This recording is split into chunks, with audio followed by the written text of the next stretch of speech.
Good afternoon. This is World Conflict Zone Daily News for October the 4th. The pro-Russian rulers claim 70% landslide. The opposition says the vote was rigged. Carousel voting, double ballots, intimidation, and broken machine. The capital has erupted and is currently ongoing and escalating in its protests. European Union protesters, as they are not very happy about the result. Currently, the police have answered and are fighting the protesters with tear gas and water cannons. Moving on to the next item, we are heading towards Qatar.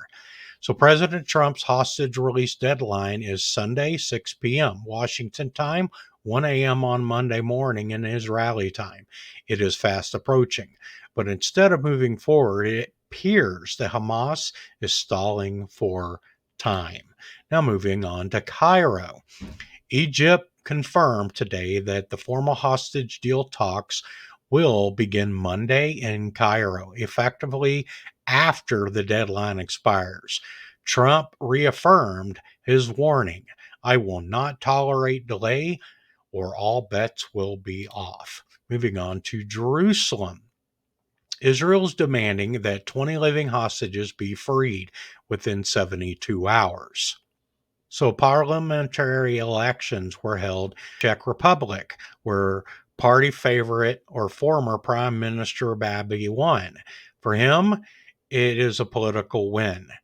It's clear what policy he would pursue, which is pro-Russian as well as anti-Ukrainian support. So it'll be interesting to see if he ends up with a majority government or a minority government. At the time of reporting, he only had 81 seats. For a majority, he needs 101. Hawaii. I do want to report that Kilauea volcano, which erupted on October 1st, the lava shot as high as 100 meters.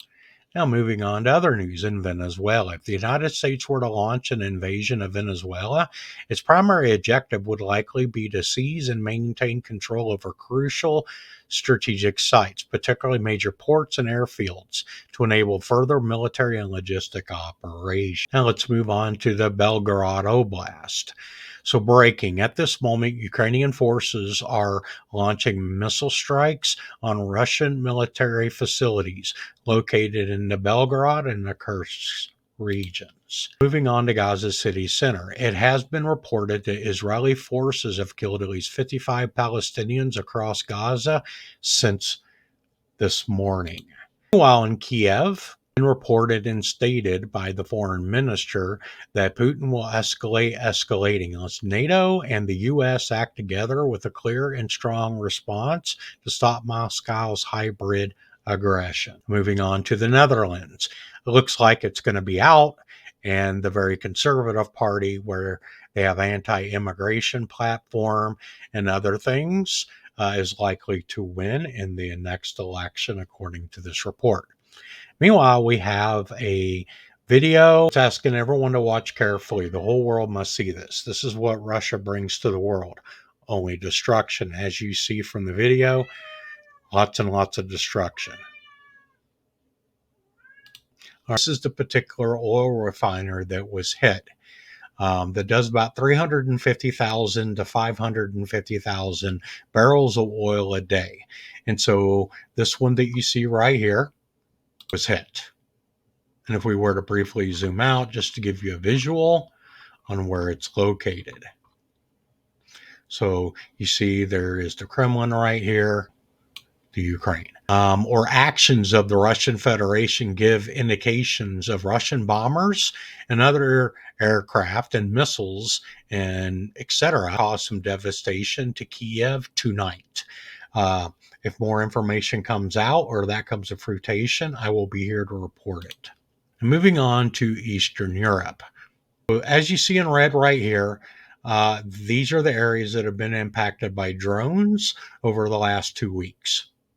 Talk about Warsaw. So some F-35s, the Royal Norwegian Air Force, will arrive at air bases in Poland on October 6. These F-35s will work alongside fighter jets from the Polish and Dutch Air Force to secure Poland's airspace for several weeks as part of the NATO Operation Eastern Sentry program. Now, moving on to Japan. So, there was a 5.9 magnitude earthquake in this region right along here where I'm circling. Now, we are back at the White House. So, that is all the news we have to report. If you enjoyed this information provided to you from this video, please hit the like button. And if you like breaking news in short, consistent format, as well as our longer videos, such as the one you're watching now, please hit the subscribe button. Thank you very much. Have a great rest of your afternoon. Talk to you tomorrow. Bye bye for now.